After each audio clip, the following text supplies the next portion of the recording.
אני אותך איתך כאשר ייטב לך ועשית ענה עמדי חסד והזכרתני אל פרעה והוצאתני מן הבית הזה. Là, on nous ramène donc le passage où Yosef Hatzadik qui se trouve en prison. Et là-bas, il a deux bonhommes là-bas qu'ils ont rêvé, de Sarah Mashkim et Sarah Ophim. Et ces deux bonhommes qui ont rêvé, ils ont raconté leur rêve à Yosef. Et Yosef, donc, le premier, il a dit, tu vas retourner chez Paro, Sarah Mashkim. Et ça s'est passé comme ça, il est retourné chez Paro. Lors de Sarah Ophim, il a raconté le rêve. Et lui, il a dit, toi, tu vas être pendu. Donc, il a fini pendu. Maintenant, Yosef, il parle au Sarah Mashkim, il lui dit qu'il zartani itra kaché itavlecha verroulé viskartani. Zartani viskartani. C'est-à-dire que Yosef Kavana a insisté avec le Sarah Mashkim qui se souvient de lui. Et là, il ramène les Farshim que parce que Yosef a insisté comme ça, il est resté 2 ans de plus en prison. 2 ans de plus en prison pour qu'il fasse Reshbon HaNefesh. Maintenant, quel Reshbon HaNefesh on fait quand il nous arrive une chose pareille? Ouais. Alors on cherche qu'est-ce qu'on a pu faire. Qu'est-ce qu'on a pu faire? Masinou. Alors on va dire que quelqu'un qui tient à jour son Reshbon HaNefesh, c'est-à-dire son carnet de bord, son carnet de l'affaire, alors il sait où ça se passe. Il sait où ça se passe, il voit la dernière chose qu'il a fait, parce que Akadosh Baruch Hu Kavichol est très précis. Hachem est très précis dans le Mida Keneged Mida. C'est nous qu'on est mcheroued, c'est nous qu'on est désordonnés. C'est pour ça qu'on ne comprend pas les messages d'Hachem. Hachem nous fait des messages, Hachem est très clair, il parle très clairement avec nous. Seulement, nous on dit, c'est compliqué, il cherche le rapport, Mida Keneged Mida, on a l'impression qu'on ne trouve jamais, c'est très compliqué. En réalité, il n'y a rien de compliqué. C'est très simple. Simplement quoi? Simplement, tu n'es pas Msoudar. Tu es mcheroued, tu es une saladrue, tu es un sac de nœuds. C'est-à-dire que tu te disperses, tu ne sais même pas ce que tu fais. Tout ce que tu le fais n'importe comment. Et quand Bolam Kavichol, il t'envoie une tarte, alors tu ne comprends pas pourquoi la tarte elle est venue. Parce que tu n'es pas Kavichol, en observation avec toi-même. Et ça va dire que Yosef Hatzadik Kavichol, qui était un garçon qui était en observation avec lui-même, et qui fait attention à chaque ma'asé qu'il fait, dès qu'il a vu que Hachem met Akev autant en prison, il ne s'est pas dit maintenant, Zlob, il m'a oublié. C'est ce qu'on aurait fait, nous. On aurait dit, Zlob, il m'a oublié. C'est pas beau, hein. C'est pas sympa. Après, j'ai rendu service comme ça, il m'a oublié. Comme ça, on fait des choses pareilles. C'est comme ça que nous, on cherche à Botaï. Nous, on cherche tout de suite à s'attraper au bâton. Il y a un bâton, il est venu donner un coup, je me bagarre avec le bâton, comme les animaux. Un chat tué avec le bâton, il se bagarre avec le chien, il commence à mordre le bâton. Ouais. Alors nous, on fait la même chose. On voit le cause à effet. Et le cause à effet, c'est quoi? C'est le bâton qui m'a frappé, alors je me concentre sur le bâton. Yosef Hatzadik, il a compris tout de suite, il a dit, attends, il y a un problème ici, j'ai un Reshbon avec Hachem. Hachem, il me laisse en prison encore, c'est pas possible. Maintenant, la question est de savoir quoi ça. La question est de savoir comme ça. Que Yosef Hatzadik Kavichol, comment il fait ce Reshbon? Makana, il fait ce Reshbon. Qui t'a dit qu'on va sortir de prison? C'est quoi le Reshbon que tu es en train de faire? C'est le Reshbon par rapport à quoi? Ouais, ma Inyan Michelo. C'est quoi son Inyan à lui? Son Inyan à lui, c'est que Yosef Hatzadik maintenant, effectivement, il a entendu, regardez comment un homme qui vit avec Olam, comment il voit les chemins d'Hachem. Chacham yoter minavi, plus qu'un avis. Quand un homme il vit avec Hachem, la chokhma de vivre avec Hachem te donne une vision de la vie plus qu'un avis. Yosef Hatzadik, il entend que Paro est en train de rêver. C'est-à-dire qu'on est dans la souga des rêves, là. On est en pleine souga dans les rêves, là. Tout le monde est en train de rêver. Lui, il rêve, l'autre, il rêve. Maintenant, nous, comment on passe ça dans la vie? Hasard. C'est un hasard. Coïncidence. Il y a tellement de coïncidences, il y a tellement de hasard dans la vie. Il se passe ça. Ah ouais, bon. Tu as vu, ça se répète encore là. Ah ouais. Et tu as vu, ça se répète encore là. Ah ouais. Attends, tu comprends pas qu'il y a un message ici, qu'il y a un appel de phare? Tu comprends pas qu'on est en train de te parler là? À mon avis, il voit une chose se répéter autour de lui, dans sa vie. Il se dit, attends, il y a un Hachem, il me parle là. Maintenant tu dis, pourquoi il me parlerait? Pourquoi croire qu'Hachem me parle? Comment ça, pourquoi croire? Mais comment tu peux croire le contraire? C'est ça le problème qu'on a. Hachem n'arrête pas de te parler. Hachem, il faut bien savoir une chose. Du moment où Hachem a créé le monde, Hachem s'occupe de ses périodes, s'occupe de ses enfants. Comment il s'occupe de nous? Il te parle, il est avec toi, il t'envoie des messages. Comment? Par l'intermédiaire des gens qui sont autour de toi. Par les événements, par les choses que tu entends. Mais seulement quoi? Il faut avoir l'oreille, il faut avoir les yeux, il faut avoir les sens. Maintenant, tu dis, comment on développe ça? Alors, bien sûr, on a du mal on a du mal à comprendre parce qu'en fait, on est tellement habitué à vivre dans le hasard et dans les coïncidences que c'est du chinois. C'est du chinois de commencer à déchiffrer les messages d'Hachem. Alors qu'en vérité, non, c'est toi le chinois. Il n'y a pas de chinois. C'était clair. Bon, alors là, il te parle clairement. Il t'envoie les événements, il t'envoie les choses, ça se répète, donc comprends le message, ça suffit. Là, c'est bon, là, mais il va te parler clairement, il n'y a plus de Bechira. Donc il faut que ça se passe dans la Bechira. Il faut que ça se passe, Kaviachol, maquillé dans le Olam Ateva.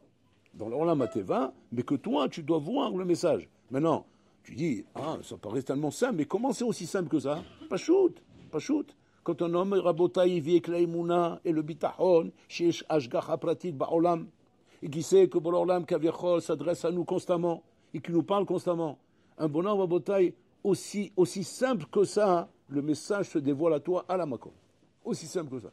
Pourquoi? Parce que je vis dans cet esprit, moi. Je vis dans l'esprit, chez Ashgacha Hashem, Yeshemuna, Vesh Bitachon. Donc, va dire qu'un homme Rabotaï qui est constamment connecté avec la mission d'Hachem, avec la mission que Hachem s'adresse à nous, nous parle, voulait agir envers nous. Alors là, comme il voit les messages, il comprend ce qui se passe. Il sait déchiffrer. Il sait déchiffrer pourquoi? Parce qu'il est là-bas, il est là-bas, il n'est pas Besseradat. Qu'est-ce qui fait qu'on n'arrive pas? Parce qu'on est Besseradat, pas parce que c'est compliqué, il n'y a rien de compliqué. Bon, alors là, n'a aucun intérêt à rendre compliqué la relation. Au contraire, la rendre compliquée, ce serait être marcher l'autre à nous, ce serait nous faire trébucher. Tu ne veux pas dire, un papa, il ne va pas commencer à dire à ses enfants, voilà, tu es puni. Il dit, pourquoi je suis puni, papa? Tu n'as pas fait ce que je voulais. Mais qu'est-ce que tu voulais? Je voulais ça et ça. Pourquoi tu ne me l'as pas dit? Oui, je l'ai dit. Montre-moi que tu me l'as dit. Qu'est-ce qu'il fait? Il lui montre qu'il a fait des messages en chinois, en chinois traduit en zoulou, en moitié anglais, moitié saxon. Il dit, attends, mais moi je ne sais pas parler chinois ni saxon. Pourquoi tu ne parles pas ma langue? Pourquoi tu ne me dis pas clairement? Papa, tu veux ça? Dis-moi clairement, je veux ça. Et je le fais, moi, j'ai pas de problème. Moi, je suis coréen avec toi. Mais tu me le fais avec des rémazines sur la table, comme ça. Maintenant, qu'est-ce qu'il voulait, le père? Il t'a fait un signe. Non, je ne comprends pas ce que tu veux. Il n'y a que ça, il te punit. Hachem, c'est pas ça le rapport avec nous. Hachem, c'est pas des codes, des ignanimes. Hachem, c'est clair. Seulement, malheureusement, c'est ce qu'on apprend de cette paracha, c'est Hatsum, Rabotai, qu'on est tellement, nous, Rabotai, loin de cette mitziout qu'Hachem nous parle. Hachem s'adresse à nous. Hachem nous surveille. Il est B'Ashgacha Pratit avec nous. On est tellement loin de cette mitziout que pour nous, c'est devenu du chinois. À tel point que quand tu vois la Gemara qui te dit Baïm Isurim l'Adam, il pêche Bemaasav. La Gemara demande Ichidami Isurim. C'est quoi un exemple d'Isurim? Donne-moi un exemple d'Isurim quand l'homme il est pêche Bemaasav. La Gemara dit là-bas c'est l'homme qui rentre la main dans la poche pour sortir 2 pièces. Il a sorti maintenant une pièce, il doit rentrer à nouveau pour sortir encore une pièce. C'est qu'il doit faire le mouvement 2 fois. Tu dis quoi? C'est ça Isurim? Oui, c'est ça Isurim. Je veux dire, quoi? Isurim, c'est ça. Oui. Maintenant, il explique là-bas, il explique les Mfarshim, les Moussa, il dit comme ça. Quand c'est qu'un homme doit recevoir des souris plus que ça, c'est quand l'homme est chinami, l'homme n'est pas pêche ça. Tu comprends? C'est-à-dire que quoi? Tu torches. Un homme, quand il est sourd, qu'est-ce qu'on fait? On hurle. On hurle parce qu'il n'entend pas. Maintenant, en hurlant, il n'entend pas encore. Qu'est-ce qu'on fait? Eh ben, on tape sur la table pour qu'il entende. On tape sur la table, il n'entend pas. Qu'est-ce qu'on fait? Eh ben, on le bouscule pour qu'il entende. On le bouscule, il ne réagit pas encore. Qu'est-ce qu'on fait? On lui met une tarte. On lui met une tarte, il ne réagit pas, qu'est-ce qu'on fait? On lui tape sur la tête avec un bâton. Jusqu'à qu'à la fin, il se réveille. Maintenant, il va me dire, il va se réveiller, il va dire, attends, pourquoi tu me tapes sur la tête avec un bâton? Tu vois pas, ça fait 1 heure que je te parle. Ça veut dire que Hachem, c'est pareil. Hachem, il ne faut pas s'étonner pourquoi Pitom, il utilise des moyens durs. On dit, mais pourquoi il avait besoin de ça, Hachem? On dit, pas une souris, madame, pas je pêche même un simple. Pour je ne comprends pas pourquoi tu t'énerves. Tu pouvais me le faire comprendre gentiment, je n'ai pas besoin d'arriver là. Hachem va dire, Zahmar Bouriko. Je peux leur comprendre gentiment. Ça fait déjà 2 ans que je te fais comprendre, mais tu ne réagis pas. Alors, comme tu ne réagis pas, qu'est-ce qui se passe? Je suis obligé de prendre le bâton et de taper sur la tête. Tu vas dire, attends, alors, explique-moi, c'était quoi le premier message? Pas shoot, tu as mis la main dans la poche, tu as vu que tu n'as pas sorti une poche. Tu ne trouves pas le truc, c'est dans la poche d'à côté. Bon, là, on vite, il cherche un truc, par exemple, il a besoin de la clé. Il cherche, il rentre la main, elle n'est pas là. Ah, là, voilà. Ça, c'est Issourim. Si tu prends ça comme Issourim, tu n'auras pas d'autres Issourim dans la vie. Parce que toi, tu es quelqu'un de très sensible. Et Bourlanam, il sait très bien que tu es un chacham. Et qu'avec des rémazim, ça suffit. Bourlanam, il n'a aucun intérêt de taper fort en Ben Adam. Du moment où il peut lui faire comprendre les choses gentiment. Quand c'est qu'Hachem, il tape fort, parce qu'il n'a rien mis, parce qu'il sent qu'Hachem, que tu t'es égaré. Et tu t'es égaré tellement que les mazim, il va falloir utiliser des moyens plus forts. Alors maintenant, on revient à Yosef. Yosef, il a fallu 2 ans de prison. 2 ans de prison pour se réveiller. Tu as dit, attends, mais Yosef Hatzadik, c'est vrai que lui, il est à la madriga de la pièce dans la poche. S'il a la madriga de la pièce dans la poche, alors pourquoi tu lui donnes 2 ans de prison pour se réveiller à celui-là? C'est un tzaddik, lui. Fais-lui la pièce dans la poche, et avec ça, tu lui fais comprendre qu'il y a un problème. Pourquoi tu le mets 2 ans de prison pour faire ça? Je ne comprends pas. À quoi c'est un boras? C'est pas un boras, Yosef. C'est Yosef Hatzadik. On l'appelle pas tzaddik pour rien. Et là, qu'est-ce qui fait que Hachem Kaviachol, il est obligé de taper plus fort? Parce que Hachem, il voit si tu t'es égaré. Ok? Ou tu vois qu'il s'est égaré, Yosef. Il répète à 2 reprises, rappelle-toi de moi, rappelle-toi de moi. Ah, là, il s'est égaré. Et le Rovot, il explique là-bas, où est l'égarement? L'égarement, il est comme ça. Que d'un côté, tu vas dire, Hachem, tu dis, il faut faire Ishtalout. Tu es d'accord qu'il faut faire Ishtalout. Donc tu ne peux pas reprocher à un Ben Adam, pourquoi il est parti travailler. Ah, tu es parti travailler? Là, je te promets, tu vas galérer 10 ans maintenant. Qu'est-ce que j'ai fait? Tu m'as dit, il faut faire Ishtalout. Je suis parti faire Ishtalout, maintenant tu me dis, je vais galérer. Alors, je ne comprends plus rien, moi, avec toi. Non. Si tu fais Ishtalout, le bonhomme, il n'a pas de problème. Il n'a pas de problème. Même si le bonhomme Nagid, il fait Ishtalout un peu plus que la normale. Même là, le chef n'a pas de problème. Alors tu dis, c'est ce qu'il a fait Yosef. Il a fait Ishtalout un peu plus que la normale. Et pourquoi? Parce qu'il a ras-le-bol. Il en a marre d'être dans les prisons en Égypte. Les prisons en Égypte, c'est pas Versailles. C'est Habibi, c'est les minarot de Haza là-bas. C'est sous la minara avec l'humidité, avec les rats, avec les souris, avec les crabes, comment ça s'appelle, les serpents, c'est chez Mishmor. C'est pas il dorme par terre, chez Mishmor, il fait froid, il a mal au dos, c'est une souffrance. 10 ans il est là-bas. Au bout de 10 ans, ça y est, ras-le-bol, je vais sortir de là-bas. Maintenant tu vas me dire, ouais, mais c'est comme ça. La vie, c'est pas de Vamela Torah le Stichan. Il faut souffrir dans la vie. Donc Yosef, tu te plains que tu souffres, 10 ans, 2 ans encore. Non, c'est sûr que non. Yosef ne veut pas sortir pour aller au Club Med ou pour aller au casino, pour aller à la plage. Il ne veut pas sortir pour ça. Pour ça, il veut sortir Yosef. Pachout, il veut retrouver sa vie rouchanite. Il veut retrouver Yaakov, il veut retrouver sa chavruta, retrouver ses zdarim, c'est ça qu'il veut. Il veut pour leur âme. Laisse-moi sortir pour que j'aille comme un oiseau, laisse-moi sortir de la cage et tu vois où je vais aller. Je vais aller où? Je vais aller là où je dois aller, au Beth Midrash, avec ma chavruta, avec Yaakov Avinu. Voilà où je veux aller. Donc alors c'est comme ça. Qu'est-ce que tu veux de lui alors? Pourquoi tu le reproches qu'il a fait trop d'ishtalout? Le Ravot, Alevavot, il explique là-bas que la ishtalout qu'on te permet d'avoir dans la vie est inversement proportionnelle à ton bitachon. C'est-à-dire quoi? Bon, l'Olam connaît ton bitachon. Hachem, il a un tableau là-bas où chacun, Hachem, connaît son bitachon où il est. Et en fonction de ça, bon, l'Olam, il fait très attention de te suivre comme un expert comptable, de voir que les comptes sont bien en marche, que ton ishtadlout n'est pas en désaccord, en décalage avec ton bitachon. Ou bien, ça peut être décalage dans le bien ou dans le mal. C'est-à-dire quoi? Par exemple, toi, ton bitachon, il est là, et toi, tu fais ishtadlout comme ça. Ou bien, tu fais ishtadlout comme ça. C'est-à-dire, soit tu n'en fais pas assez, soit tu en fais trop. Alors, qu'est-ce qui se passe? On va te le dire comme ça. Tu en fais trop. Si tu en fais trop, eh bien, on va faire Mida Kenegin Mida, comme c'est marqué ici, quoi. On va te laisser galérer. Pour que tu saches, faire bon en effet, je te dire, j'en ai fait trop. Et comme j'en ai fait trop, j'ai compris. Bon, là, il veut me montrer. C'est pas parce que tu cours vite que tu obtiendras plus vite le résultat. Comme il dit le Chovot Alevavot. C'est pas parce que tu diminues que tu auras moins. Et c'est pas parce que tu augmentes que tu auras plus. C'est pas parce que tu cours vite que tu arriveras plus vite, et c'est pas parce que tu cours doucement que tu arriveras moins vite. Il dit là-bas, la destination et l'arrivée est déterminée par Hachem. Elle n'est pas déterminée par ta course. Ça, c'est le isot qu'il faut bien avoir en tête. Donc, quand mon bitachon, il est là, et moi j'en fais trop, ou bien j'en fais pas assez, j'ai un problème. C'est quoi j'ai un problème? Si j'en fais trop, je comprends bien, j'en fais pas assez. Bishlam, là, je comprends bien. Mais quand j'en fais pas assez, au contraire, c'est bien. Non, même ça, c'est pas bien. Pourquoi? Parce qu'Hachem a ordonné qu'on fasse ishtadlout. Hachem ne veut pas qu'on soit sommaire à la naisse. Pour toi, que ta bitachon, il est là quand tu fais ça, tu es sommaire à la naisse. Ouais.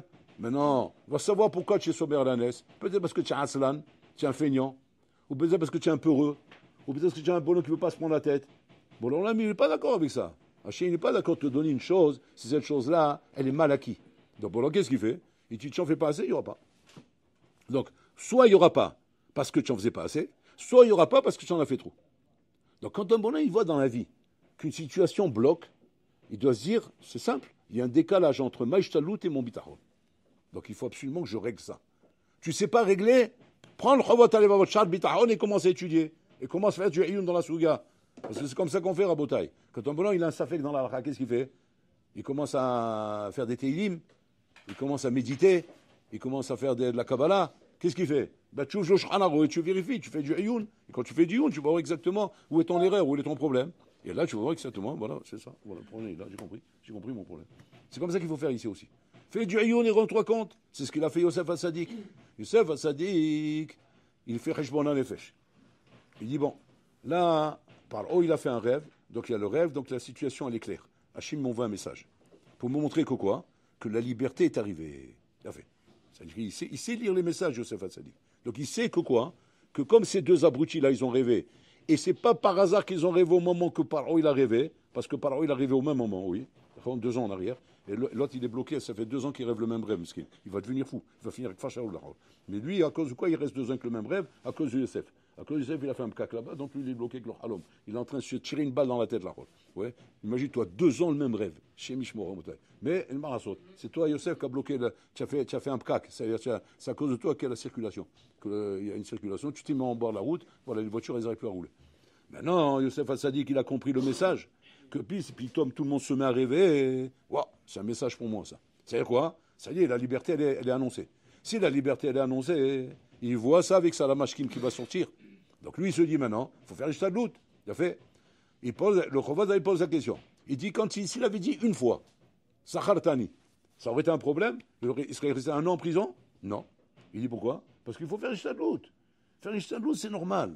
On ne va jamais reprocher à quelqu'un, même s'il a le plus grand bitachon du monde, jamais reprocher à quelqu'un pourquoi tu ne fais pas Ishtadlout. Pourquoi tu fais Ishtadlout.